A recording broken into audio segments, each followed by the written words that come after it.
Welcome to the Built to Scale series Outside Marketing, bringing you quick, actionable episodes to help move your business forward. Here's your host, Craig Severinson.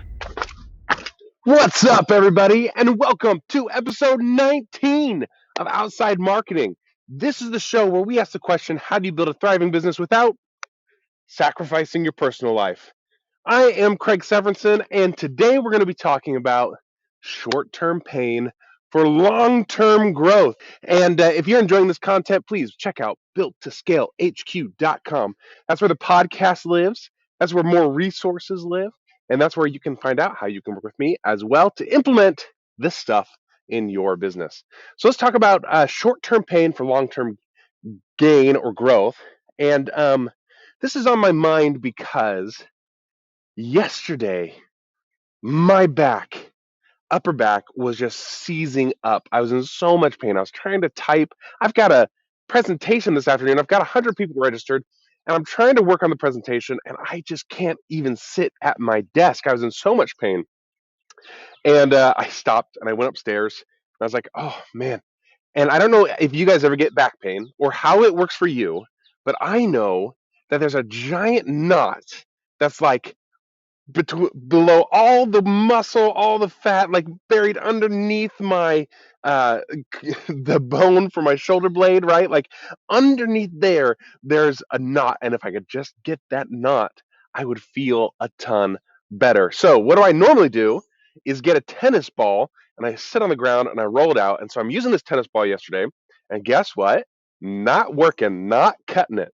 Like I can feel it's kind of working, but man, the longer the night goes, the less I can turn, the less I can move. I'm in just constant pain. It was the worst. And so finally I asked my wife, I'm like, hey, will you please just come, like step on my back or maybe use your elbow? I'm like, man, maybe I can just get her to work it out. Nope, she couldn't get it. And I'm looking at these little plastic balls that belong to my son. He's got them out. They're his toy. And they're about the size of a golf ball. And they are hard plastic. I'm like, I'm going to give it a shot.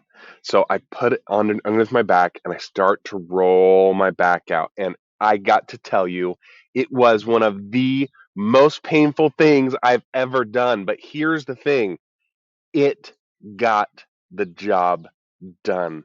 It was painful and I didn't want to do it, but I knew if I could work out that muscle that I would feel so much better. And I did it and I got through it. And guess what? This morning I woke up.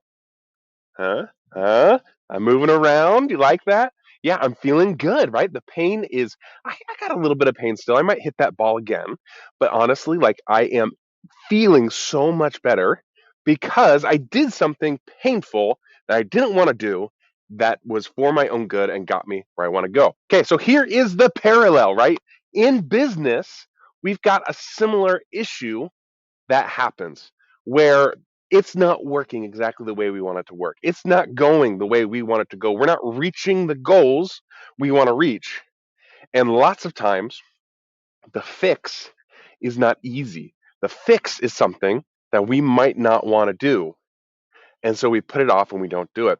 And in particular, it's our foundation, right? It's like when the foundation starts breaking down in a house, it's like the last thing you want to fix. So you're going to look at the cracks, you're going to look at it fall, starting to move, and you're going to say, oh, maybe I can put it off, right? But if you wait, then the foundation just crumbles. Man, I've been in houses. I don't know if you guys have ever seen this, where the foundation actually has fallen away from the wall. First of all, scary, right? Because the house is, here in Missouri, we have basements because it's Tornado Alley, right? So, like, you go in the basement, the wall is falling down. You're like, oh, man, is the house going to fall down on me? So scary, first off. But to fix that, they've got to go outside and dig holes along the outside of the house. And then they've got to put these big pylons all throughout the yard. And then they take and tether the wall to those pylons and pull the wall back and get it all right back where it needs to go. And then they'll patch it up and waterproof it and all that stuff. I know way too much about basement fixing, apparently. But anyways, the point is that if you would address it when it first started, it'd be much easier, right? But the pain of dealing with it is greater than actually dealing with it, right? And so we don't get in action. The basement analogy is actually really good because what causes a basement foundation to crumble is that the outside grading, the yard, is funneling water into the basement instead of away from the basement. So the first fix, the easiest fix, is you put more dirt on top of the ground outside so that the water goes away from your basement. And then if you don't do that, then you start getting cracks. And so the next fix is do the grading and fix the cracks. It takes like some, I don't even know what it is. It's like a tape or a mud or something like that. You put it on there. And then if you don't do that, if you let it go, then it starts to crumble and then you got to do all this other work, right? So it's like in phases, but it feels so overwhelming. But if we act at first, it's not that bad. So again, the analogy, the foundation of your business, and there's three things in particular that make up the foundation of our business. Number one, your niche. Do you have a hyper focused niche? Is it the right niche? Do you feel good about it? Are you ready to go get those people? Right? Are they willing to spend money on the problem that you solve? So number one, the niche. Number two, your offer. Do you have an irresistible, scalable offer? I'm talking about an offer that you say, and people may go, "Dang, I want that. Let's buy that." Now, the offer is a tricky one. Let's circle back to that one and talk more about it, because the third foundation is your positioning in the marketplace, right? Do you have a unique offering? Do you have a unique position? And when you have that unique position, basically you don't have competition, right? Because guess what? They can't get what you offer because you have a unique offer in the marketplace. That's your positioning. So let's go back and talk about your offer. Because how many offers does it take to grow a seven-figure business? Like, how many do you really, really need? And the truth is, you need one one core offer to build your brand around, to get really well known for, that you charge a good price for, and that should get you to multi six, if not seven figures, right? I mean, think about it. If you charge something for like 5 grand, how many clients do you really need to reach the goals that you want to reach, right? The key is putting in that work that we don't want to do. Just like the foundation, we look at it like, oh man, work on my offer again. I don't want to do that. Well, if you didn't get it right, you got to fix it. Or if it's been a while since you looked at it, you got to fix it. And when you put in that work in the short term, it's painful. In the long term, you get a lot more results, right? We get talked about funnels and stair-stepping offers and ascension models and all that stuff. And guess what? It works. It's good. There's nothing wrong with it. But if you are not yet at the multi-six or seven-figure level, that is not what you need in your business. I've worked with enough business owners who are at about the six-figure mark. They get to that six-figure mark and they're like, man, I can't seem to bust through, or man, I'm so super busy. Like, I've just packed myself full and I'm so super busy.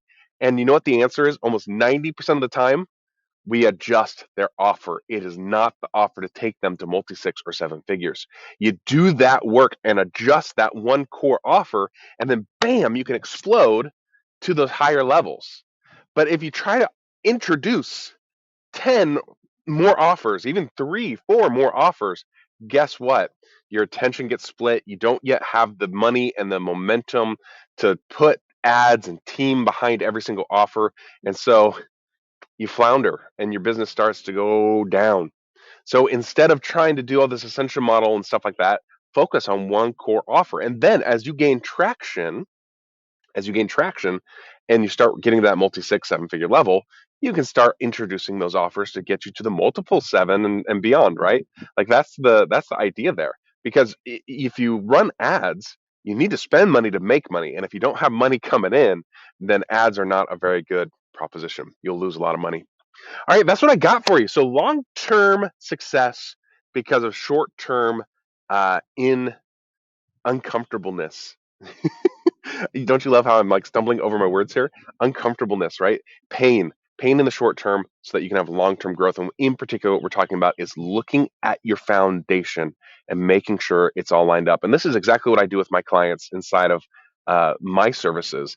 Is the very first thing is we work on those three pieces of your foundation: your niche, your offer, and your positioning. Lots of times your niche, you've got that nailed in. That's not as like some people, if you've made it to like six figures ish, you've probably got your niche pretty nailed in, because you cannot make money at any sort of scale if you don't have an audience that you're tapping into. So most of the time, niche is not the issue. The bigger issues are your offer and your positioning in the marketplace. So those are the first things I do with my clients is I look at those, we tweak them, we take them from just an initial offer and turn them into a truly irresistible, truly scalable offer that you can just bam, hit, hit, hit, hit, hit. And I got to tell you, I've seen time and time again, you make those changes, and within a week, 2 weeks, people are making sales and their business starts growing again. And it's a lot more sustainable because it's an offer that is not only valuable to the client, but valuable to the business owner because they can scale it up, right? It's not taking all of their time. They're not the people that are like just, they're not selling themselves into servitude, right? They're getting it sold, they're making money, and the business can grow, grow, grow, grow, grow. That truck is a random truck, but it's a signal that it's time to end. So thank you so much. Take some fast, focused, imperfect action. While I end here, notice spring is showing up, right? Slowly but surely, we're getting some greenery here, and it's also warm today. So until next time, take some fast, focused, imperfect action. I believe in you. I got your back. See, the truck's coming here, so I better just wrap it up. See you guys. Thanks for joining us. To check out all the Built to Scale episodes and to see how Craig can help you in your business, go to builttoscalehq.com.